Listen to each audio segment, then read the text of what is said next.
بسم الله الرحمن الرحيم الشيطان الرجيم بسم الله الرحمن الرحيم ربي اشرح لي صدري ويسر لي أمري واحلل عقدة من لساني يفقهوا قولي.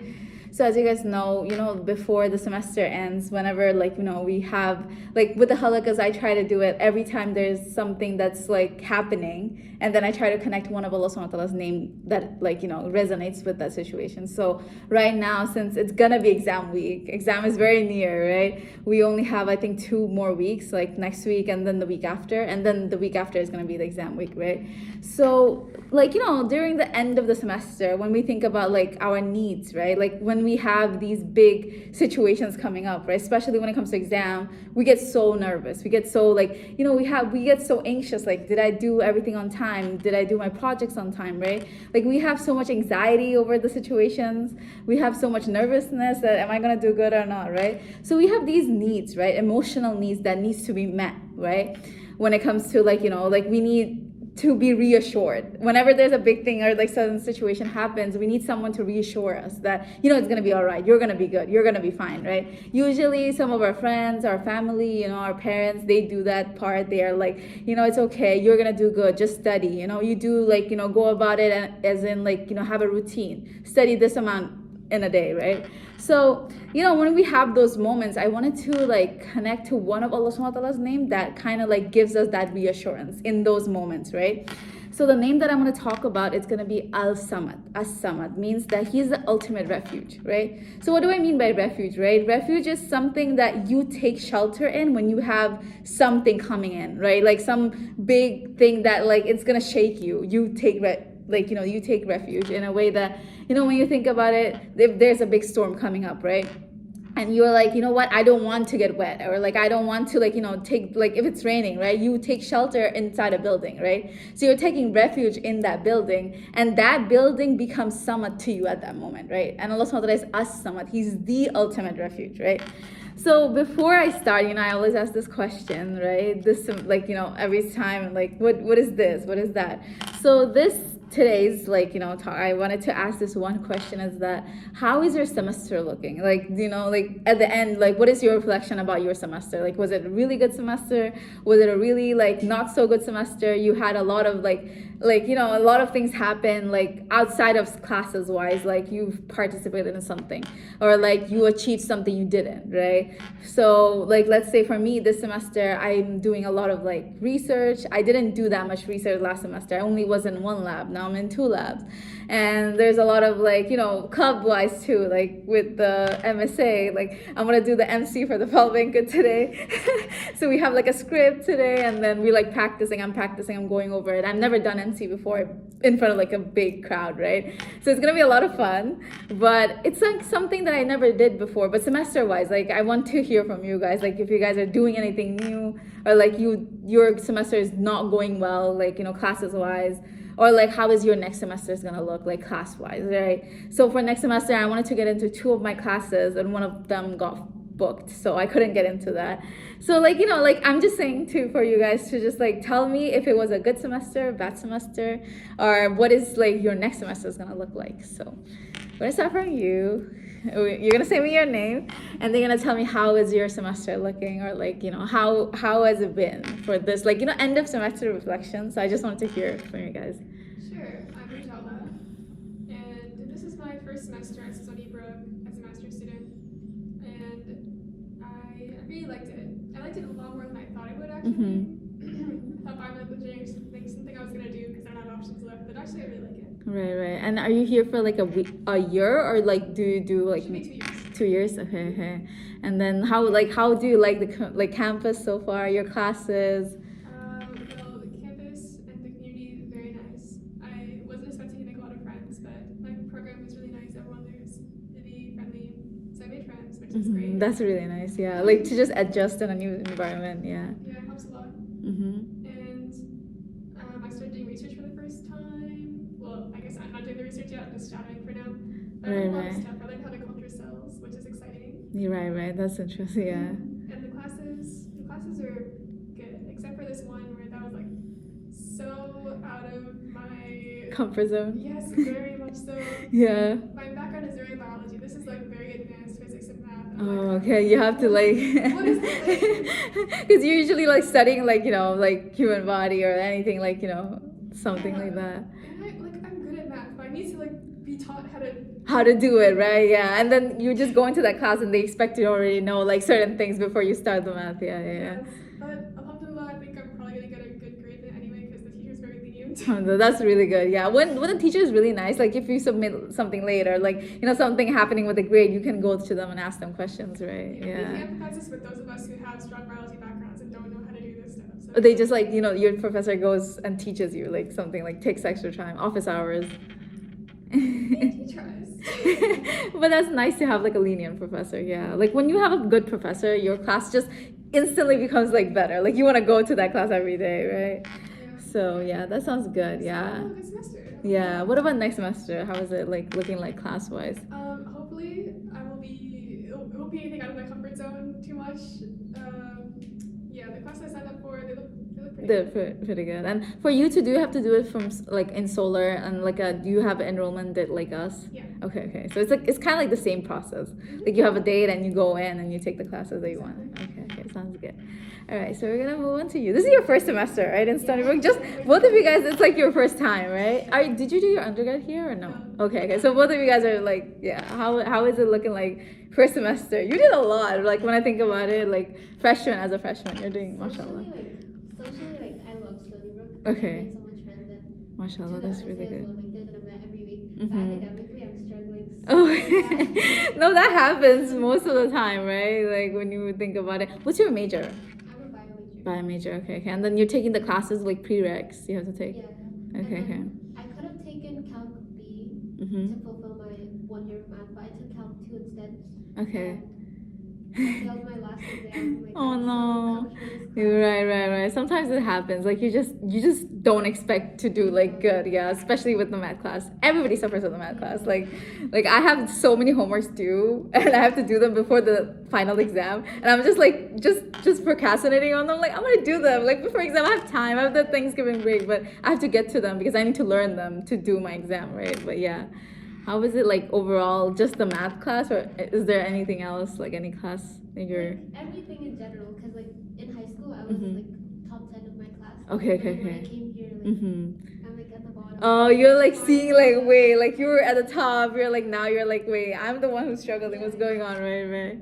Yeah, I think it's just you have to like manage, and I think it's just the fact that you're adjusting to new environment, and then you're gonna get through like catch up once it becomes normal. Once everything like runs smoothly, you're gonna be like wait, like I'm adjusted now. Let me just study. Let me just log in. And we have like the Thanksgiving break too, so like you can just like take your time to study and everything. And how is your next semester looking like? I got all the classes I wanted. I just Okay. didn't get bio lab because it's for sophomores. Okay. So you wanted the class, but then now you can because you have to be a sophomore. Yeah. Okay. Like, they have more priority than us. Oh, they do. Okay, yeah, I had one class like that too, but now I'm a junior, so I can take that class. Yeah, but that sounds good, right? But yeah, like, yeah. Do you have anything to say? Yeah, I guess I want to say, like, I don't know if you need to hear this, but I also struggled in undergrad, and something I really wish that I heard back then was, like, even if you're struggling, it doesn't, like, detract from your worth as a human being. Mhm. Like, you still have a lot of worth in the eyes of Allah. Mhm. No, true. But yeah, good luck. Thank you. Yeah, no, that sounds good because sometimes you see yourself struggling, or like let's say I'm in a math class and I'm the only one who's not understanding, and then I'm like, wait, am I dumb? Like, why am I the only one who's not understanding what's going on, right? But that doesn't count as your self-worth. Your self-worth is really higher than like your academics, right?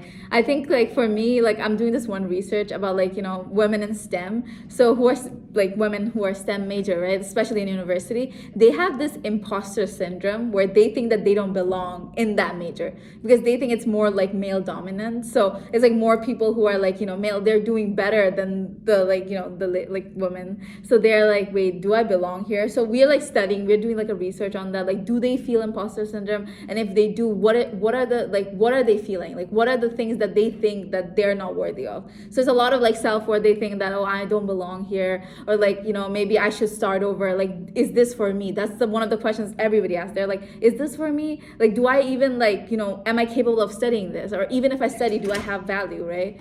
So like that's one of the things, like so like we're just basically we're gonna put you to the question, like what we're asking. So basically, we're talking about Allah subhanahu wa ta'ala's name, As-Samad. And one of the questions that I asked before, like, I start the halaqa is that, how's your semester looking? And, did you get the classes you wanted next semester? Or like, are you doing anything new that you didn't do before? Also, are you a freshman too? Okay, so yeah, both of them are like here for the first time because it's their first semester. So your first semester too in Stony Brook.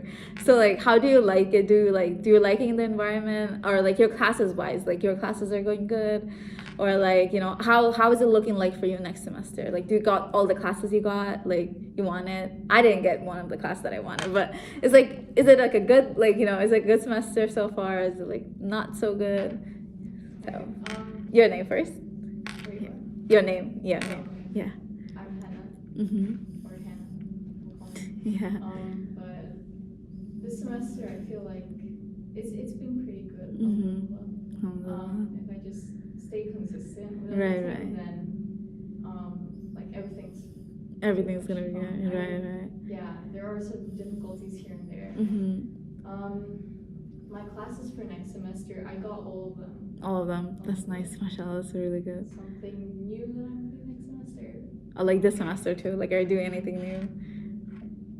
Anything Like, okay, so I gave the example. So today's fall banquet. Are you coming to the fall banquet? I'm not sure. Okay, so I'm gonna do the MC for the fall banquet. Like, I wanna be like, just to introduce the speakers and just keep the mood going. So that's something I never done before. Like, it's got something like new. Did you try anything new this semester that you've never done before? I guess filming. Okay. Short film. Oh, really? That's so I feel cool. like I've done stuff like that before, but properly, maybe not. Like videography and stuff. Yeah. Okay, is it for like a class or like you're? Yeah. Okay, they teach you how to hold the camera, like the scene shots. They just teach us how to write a script. Basically, Oh, really? And direct a movie. Oh, really? That's so cool. At the end of the class, like you have to do like a project of like your final project is like directing a short movie. Yeah. That's so and then cool. Video editing, I've already been doing. Okay. But I got a new video editor. So Really? What type of video editing we're talking? Like, those small, like real video editing, or like, big, like movie type of video editing? it's a mix of both. Okay. I would say. Like all the stuff I've done in the past, it's a mix of both. Okay, that sounds good. Yeah. That sounds really good. I joined badminton club. Oh, that's so cool. You did it in high school too. Yeah. So it's like I'll just in college as well. Okay, that sounds really good. And then just coming to like new clubs, like even NSA, like going to the events and stuff. Right. Like I'm kind of introverted. Right. So I find If it- you take those personality tests, you can know like either you're extrovert, how much you're introvert or extrovert. Yeah. But it takes you like time to like just get like used to the like environment. environment. So that's how it's looking like for you, right? So yeah. Alhamdulillah. So when we think about like Allah subhanahu wa ta'ala's name, like As-Samad, the reason I wanted to talk about it is that our life, everything is ever changing, right? Like our classes change, our schedules change, right? Something we used to do before we're not doing, or like we're getting used to a new stuff, right? Like some things we never tried before, right? So like our life is ever changing. Everything that we have in our life, it changes. Like it takes time, right? Time to adjust. And then the moment you're like getting used to your new schedule, and then guess what? The semester is ending and you have to start a new schedule. You have to like, when is my next class is gonna look like, which room I'm gonna go to, like where everything is at. Like you just like start all over again, right? So when you think about Allah subhanahu wa ta'ala's name, As-Samad, he's someone who does not change. Every quality and attribute that we associate with Allah subhanahu wa ta'ala is permanent, right? So As-Samad comes from the root word sumud, which means he remains firm and steadfast, right? So I want you guys to like think of that as a parallel to a tree, right? A tree has been like some of the trees they're like really old, like some trees they have big roots. When you look at them, you're like, wait, this might be like 100 years old, or this might be like 200 years old, right? So when we have those big trees, their roots go deeper in the ground, right? So whenever there's a storm coming in, and let's say you want to take shelter from like the storm, you like stand with the tree, that guess what, it's giving you that refuge, it's giving you that shelter from the storm, right? So we have the exams coming in, right? We have like things we have to get done by like 11:59, or we have to like do the final project. We have so many things, right? So when you think about now, like now is the time for us to reflect on Allah subhanahu wa ta'ala's name As-Samad. which means he's the internal refuge, right? So, one of the scholars in Islam, his name is Imam Ghazali. So what he says about as-samad is that as-samad is the one whom one turns to in need, and the one who is intended in our desires, right? Who intends to our desires, right? So, when you think about, past few halakas too, we were talking about Allah subhanahu wa ta'ala being al-Qarib. He's the one who's closest to you than your jugular veins, right? He knows everything that you're going through, right? Even the smallest needs, the biggest needs, right? We go to Allah subhanahu wa ta'ala, and that's the point of that's the reason why I talk about Allah subhanahu wa ta'ala's name, is that the more you know him better, the more you love him better, right? So let's say I didn't used to know that Allah subhanahu wa ta'ala is the most closest to us, right? So when I have something to do, or I have this really anxious situation, right? I'm gonna go to someone, let's say my friend, I'm gonna tell them everything. I'm gonna be like, so I have this exam, right? And I have this project due before the exam and I haven't started it. What should I do, right? Your friend's gonna tell you something, and that might reassure you or might not reassure you, right? That might give you some type of comfort. You know what? I'm gonna do this. Or it might not give you the comfort that you need, right? So, last time I remember I was talking about the fact that I had this one quiz and I got the answer wrong in the quiz. And I was going to my mom and I was telling her, oh, I had this quiz wrong. I don't know what to do. And then I told my friend about it, and they're like, it's okay. Do better next time, right? Ultimately, I went to my professor and I told her, is there something we can do about the fact that I didn't get the good grade on the quiz? And she said, oh, we're gonna give you partial credit if you get something wrong, right? So that reassured me, because she was the right person to answer my need. She's the right person to tend to my worries, right? So let's say some of the things that we are so worried about, sometimes we go to people and they might not reassure us as we need to be reassured, right? So now when you think about Allah subhanahu wa ta'ala's name, as-samad, and now you know one of his names, one of his, when you have, let's say you're going somewhere, you're going to the Dunkin', right? And you collect bonus points, right? And then ultimately you get a reward at the end, right? If it give you 5% off or 10% off, right? Now you know one of extra names of Allah subhanahu wa ta'ala. Now you're like, you know what, Ya Allah, I know one more thing about you, that you are the ultimate refuge, right? So now if you if you have this type of anxious state of mind, or you're I have this exact worry, and I'm going to everybody. I'm telling my mom about it. I'm telling my friends about it. And they're just, what they're saying to me is not reassuring me enough. It's not giving me the comfort that I need for my heart, right?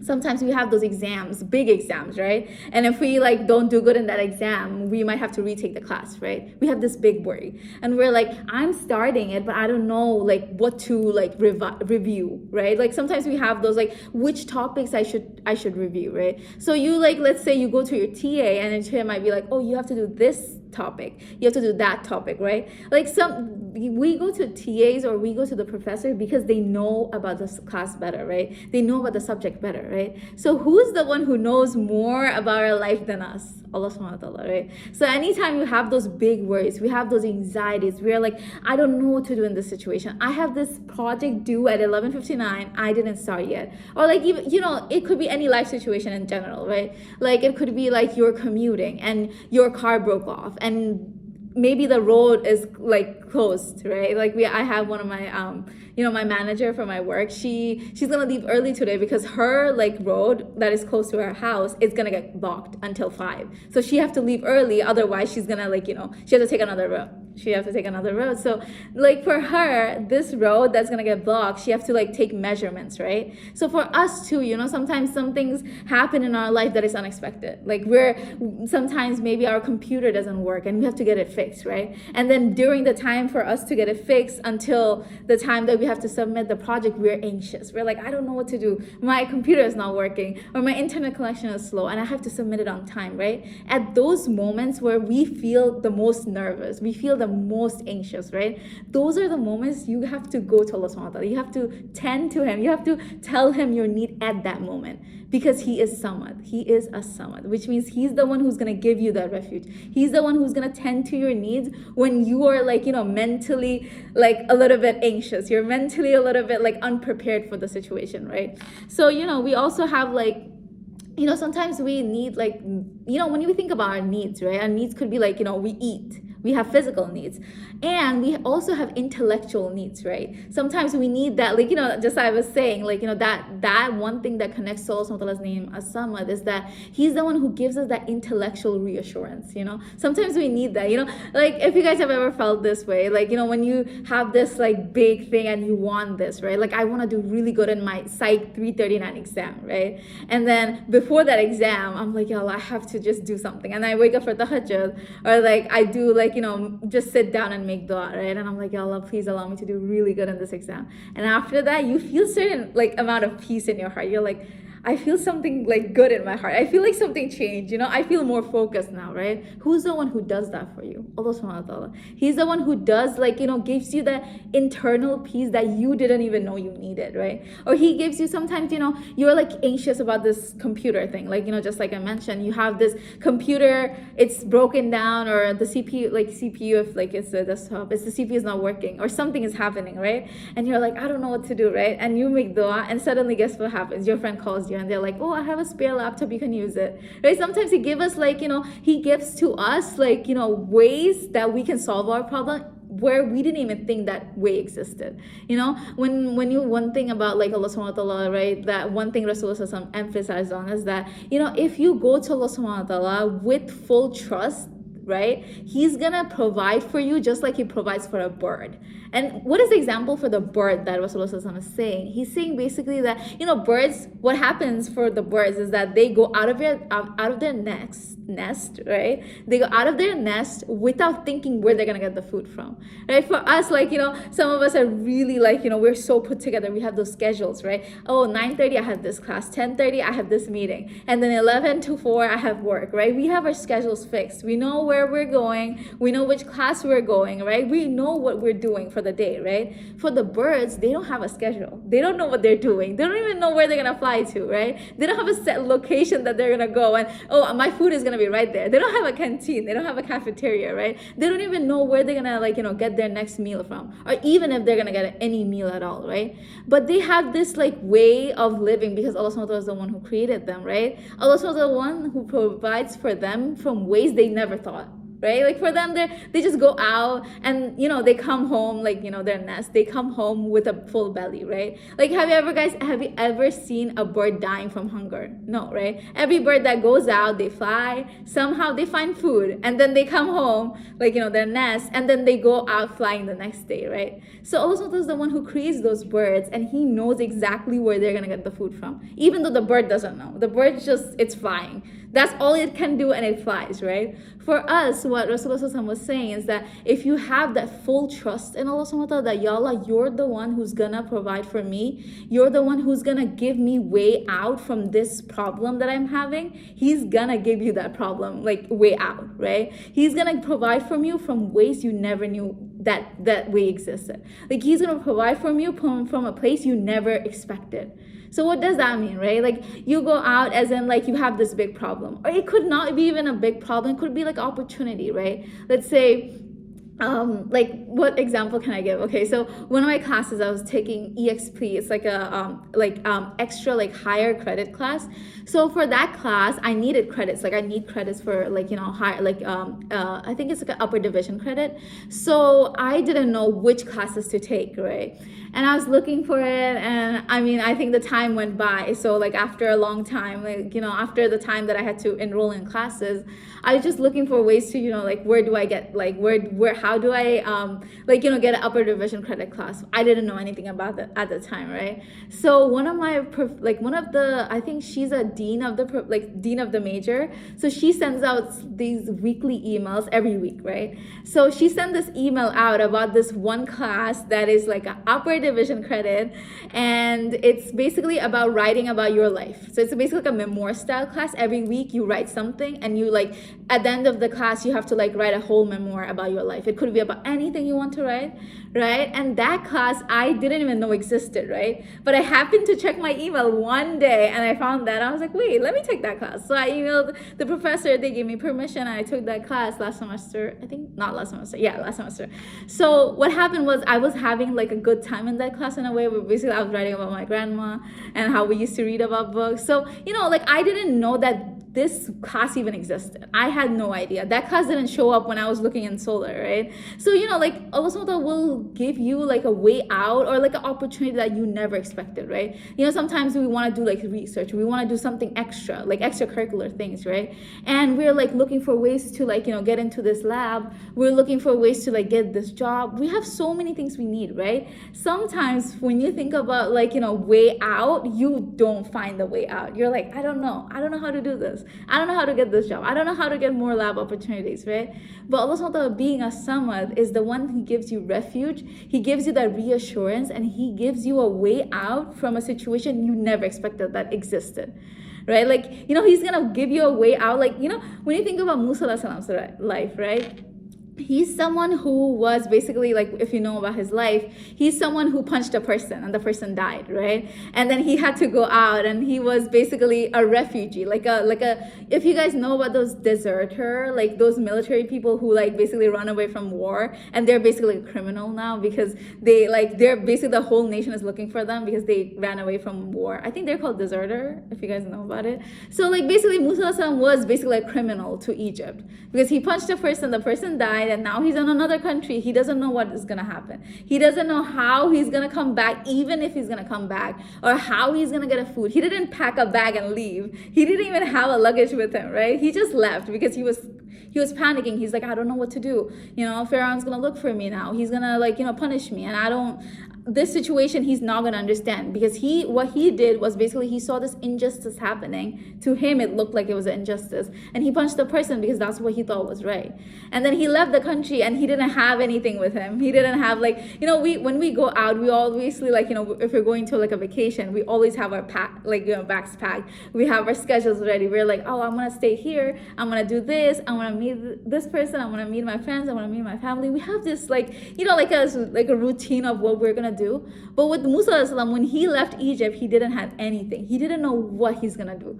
And at that moment, he basically said that, Ya Allah, Rabbi inni lima anzalta ilayya min khairin faqih. He said that, Ya Allah, I am in need of any good you send in my way. Anything. I don't know what that thing is, just send it my way, a good thing, right? And after that, one of the prophets, he had 2 daughters. So they came in with the flock of animals. They wanted to feed them water. And Musa alayhi salam, one thing I really love about Musa alayhi salam is that even at that moment, right, he was someone who just left his hometown. He's someone who's in this state of panic. He doesn't know what's gonna happen, right? Even in his lowest point, if you think about it, right? Nothing makes you, nothing is more lower than you being homeless, right? You don't have any place to go. You have nothing that you own. You basically have yourself. You only have yourself. He didn't have a bunch of money with him that he can spend and get food. He doesn't have anything, right? Even in his lowest moment, he was someone who looked like he wanted to help another person. Even in this lowest moment, he was someone who's willing to help another person, right? When you think about it, one thing is that when we're very much nervous, when we're someone who's in a state of panic, when we have exams, we just don't know what to do, right? In that day, the day of the exam, we're so focused, we're studying, we're eating, we're studying, and we go to the class, we do the exam, we're in a state of nervousness, right? It's really hard for us to see anybody around us who needs help. We're just so focused on one thing, right? So, when it comes to Musa alayhi salam too, he could have been just I don't know what to do. He could have just been the person who's just there, who's just focused on his sadness, or he's focused on the fact that he left his hometown, right? He's focused on the fact that he literally left his country. But he wasn't someone like that. He looked around him. Sometimes we have those moments where we're so focused on one thing, we fail to see anything around us. We fail to see if my friend's needing something. We fail to see that if somebody else is telling me something, right? Sometimes we're so focused, right? Our mom comes to our room and they're come eat. We're no, we're gonna come later, right? We're so focused on our exams that we have to get this done, right? So we have those moments, right, where we're so focused on something we fail to recognize anything around us, right? So I just want you guys to think about Musa alayhi salam, that he left his country. He's basically a criminal criminal, even in his lowest moment, he was someone who's willing to help another person, right? So like, let's say that happens to us in a way, we're in a nervous situation, we're in like a problem that we don't know how to fix, right? Even in that moment, try to be someone who's helping another person, who's willing to help another person, right? Like, let's say your computer broke down, or like your assignment that's due 11:59, right? And you don't know what to do, right? You don't know where the opportunity of something good's gonna come, right? We don't know where that's gonna come from. So try, like, that's something I tell myself too, is just try to be someone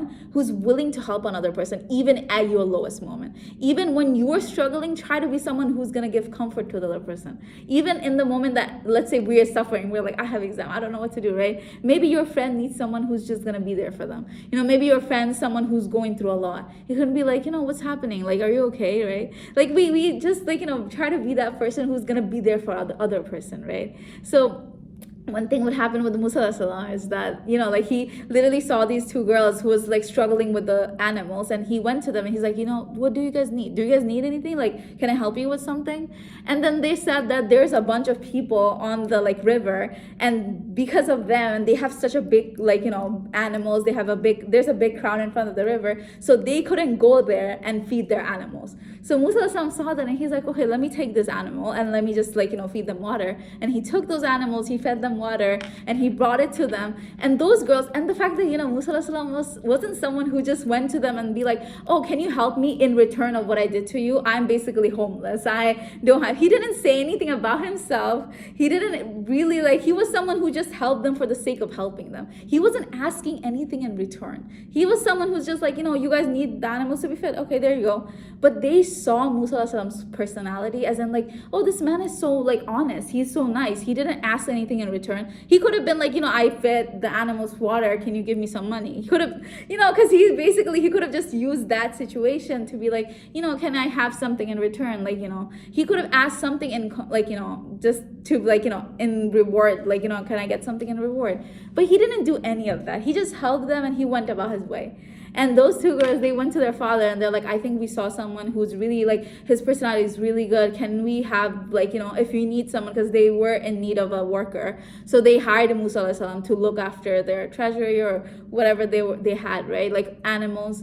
So basically he was hired by the fact that he was just himself.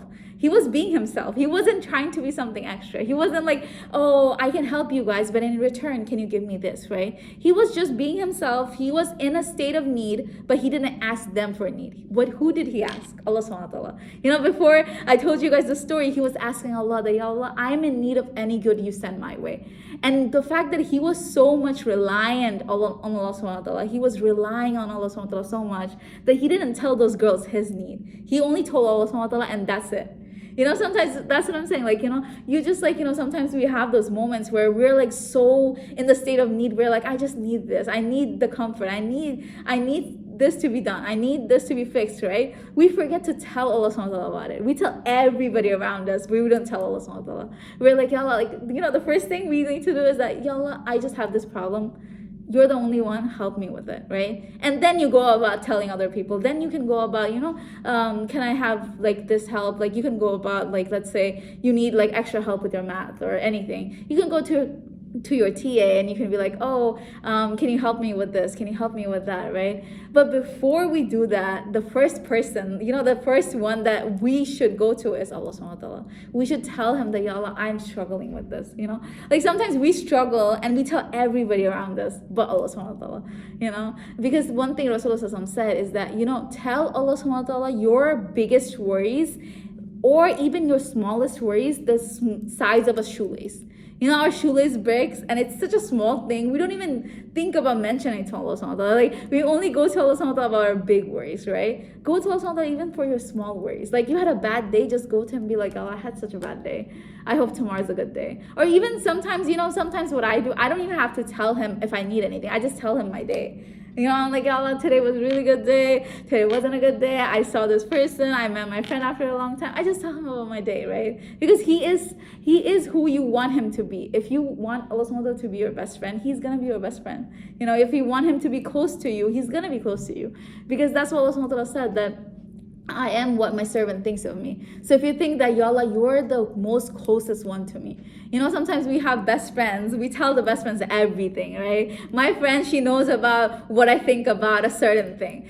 She knows about what I think about a certain books, which character I like about certain books, right? She knows about smallest details. She knows that I really like this book or I don't like this book. I really like this author or I don't like this author. I like this writing style of this author. I don't like this writing style of author, right? She knows the little details that makes up myself, right? Like she knows the little details that makes up my personality. She knows the smallest things, she knows the biggest things, right? So what about Allah subhanahu wa ta'ala when you want him to be your best friend? You tell him everything. You're like, Ya Allah, I had such a good day. Or like, you know, it doesn't even have to be a day. You can just be like, so I have this class, I go to this class and I don't understand this problem. Or it could be about yourself. You're like, oh, I went out with my friends today. I had a good time. Or I didn't go out with my friends and we planned and it got canceled. You tell him your smallest things, like, you know, every details that you like, you know, you want to share with, you can share with Allah subhanahu wa ta'ala, and he's gonna be your best friend because he says that I am what my slave thinks of me. So if you want him to be close to you, you tell him everything. You tell him about your day. You tell him about anything that you're going through, that you're struggling with, or anything that's going good, and you just want to share it with him, right? So, you know, because like the type of like, you know, when you think about it, what type of relationship do we have with Allah subhanahu wa ta'ala, right? Is it something that we just tell him when we have something that we're worried about? Or is it something that I have Allah subhanahu wa ta'ala in my life? Every single, like even the smallest things, I have him in my life. Even the smallest details, he knows about it, right? Like it's like, when is the last time you actually sat down and you told Allah subhanahu wa ta'ala about your day? When is the last time you actually sat down and you're like, Ya Allah, so what happened was, and you tell him a story that happened to you, right? Like, you know, try to have that type of relationship with Allah subhanahu wa ta'ala, and I swear, like, that's gonna be the best thing that ever happened in your life, because that's, to have Allah subhanahu wa ta'ala as your best friend, to tell him everything is, I think, is the best thing ever, right? So like, you know, when you think about it, it takes time, or like something you're not used to, but you know, try it out, to be like, Ya Allah, I want to be close to you. I want to have you as my best friend. I want to just, you know, tell you about my everything. I want you to be aware of it. He's all aware. He knows what's happening, but there's something different about you telling him what's happening, right? So, you know, because when you think about it, if your best friend's going through something, right, and you heard it from your other friend, you're like, oh, she didn't even tell me. You're gonna get hurt because you're like, oh, my friend should have told me first because I'm her best friend, right? So think of Allah subhanahu wa ta'ala is that he's the one who's closest to us, and we don't tell him about the small things. We go to other people, and then the other people tells you, oh, you should make dua, and then you come to make dua, right? Instead, you're gonna be like, Ya Allah, I had this problem. I don't know what to do, right? Go to him first, right? So, you know, so one thing Rasulullah said, you know, one beautiful thing about Rasulullah is that one time, you know, when we had this, so basically this happened after the immigration to Medina, right? So Rasulullah and everybody else, his sahabas, they migrated to Medina because they were basically people of Kaaba at that time. They wanted to kill Rasulullah, right? And when I say sallallahu alayhi wasallam, you say sallallahu alayhi wasallam, right? So basically at that time that they wanted to kill Rasulullah, they actually plotted this whole scheme of killing him, and they wanted to do this at late at night, right? And somehow, obviously, Rasulullah being Rasulullah, he obviously knew about it because Allah subhanahu wa ta'ala told him. And then he actually migrated to Medina. And obviously, you know, one thing that Rasulullah does is that, you know, before he migrated to Medina, basically this is Medina and this is Mecca and this is Jerusalem, right? So when at that time, Allah subhanahu wa ta'ala didn't say to Rasulullah that you have to pray towards the direction of Kaaba. At that time, for Muslims, we're supposed to pray to the direction of Jerusalem, right? So basically when he used to stand in front of the Kaaba, right? Kaaba and Jerusalem, you know, they were in the same direction. So basically, when he's basically praying towards the direction of Jerusalem, he's also praying towards Kaaba too. So he didn't have to make that, like, you know, he didn't have to make that sacrifice of just only praying towards Jerusalem. He could pray towards Kaaba and Jerusalem at the same time. But guess what? Now that he migrated to Medina, Medina falls in the middle of Kaaba and Jerusalem.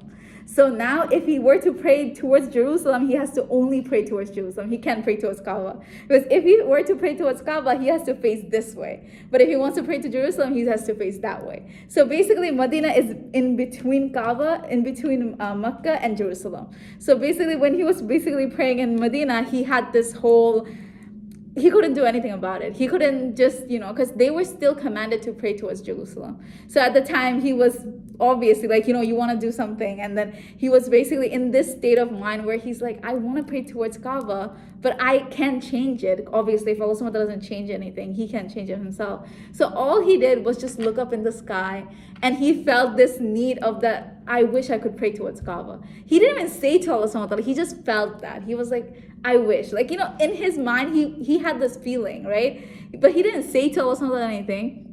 But Allah subhanahu wa ta'ala, being someone who knew about it, obviously, he knows Rasulullah's heart. So after that, just the fact that he was in this deep sadness, like, when you want something and you just can't have it at that moment, it makes you a little bit sad, because all of us, like, we want some things, and, basically, like, when it comes to my class, right? I wanted that class. I couldn't get into that class. And I could pick another class, but just wanting that class made me a little bit sad, right? Like when we want something and we don't get it, it makes us a little bit sad, right? So at that time, Rasulullah didn't know what to do. He saw that he had to pray towards Jerusalem, but he had to face the back. His back is going to be towards Kaaba, and he didn't want it that. So all he did was he just looked up in the sky, and Allah subhanahu wa ta'ala knew that he felt this way. So Allah subhanahu wa ta'ala sent down verses changing the direction for Muslims to pray, and then they started praying towards Kaaba, right? So one thing I just wanted to emphasize, sometimes we feel these ways, right? We feel some things that it's hard to express, right? But also there's someone who knows what we're feeling, right? He's someone who loves us so much. Allah loved Rasulullah so much that he knew this pain he was feeling. And he didn't even have to say it. That, Ya Allah, please, Rasulullah didn't make a dua about it. That, Ya Allah, I want to pray towards Kaaba. I have to, I want to do it, but now I'm in Medina, I have to change direction. I don't want to do that. He didn't say it. He just felt it.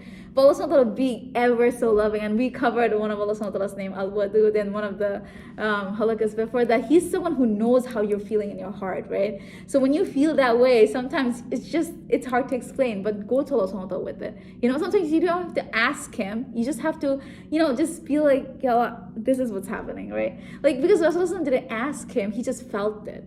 And he knew that Allah subhanahu wa ta'ala knew, but he didn't know that Allah subhanahu wa ta'ala was going to change the direction, right?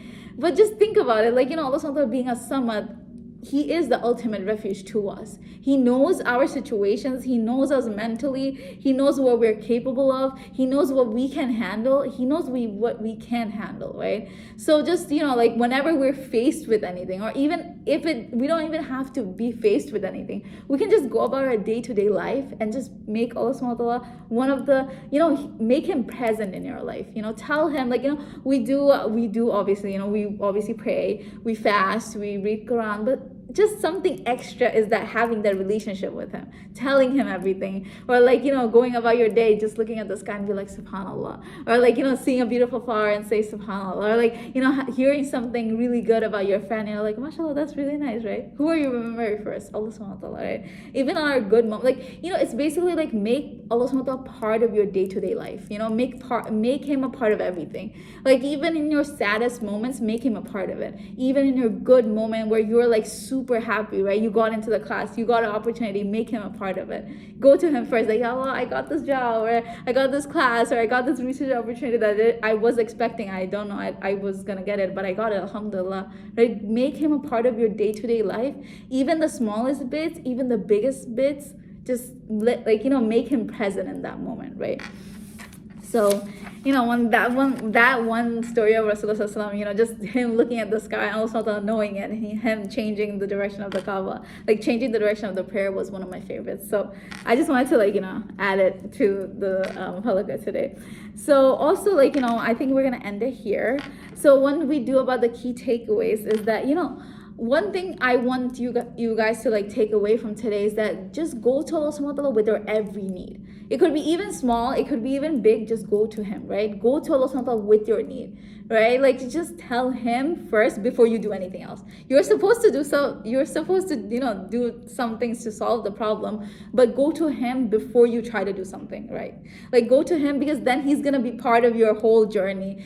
However you're trying to solve the problem, he's gonna be part of it. He's gonna be someone who's gonna, when we have a supervisor, they see everything you're doing, right? They're like, oh, you should do this, you should do that, you shouldn't do this, right? When you make him a part of your journey in a way where you're faced with a problem and you go to him first, he's gonna be that supervisor to your problem. He's gonna be looking over your like, oh, and then he's gonna guide you to the direction that you're supposed to go, right?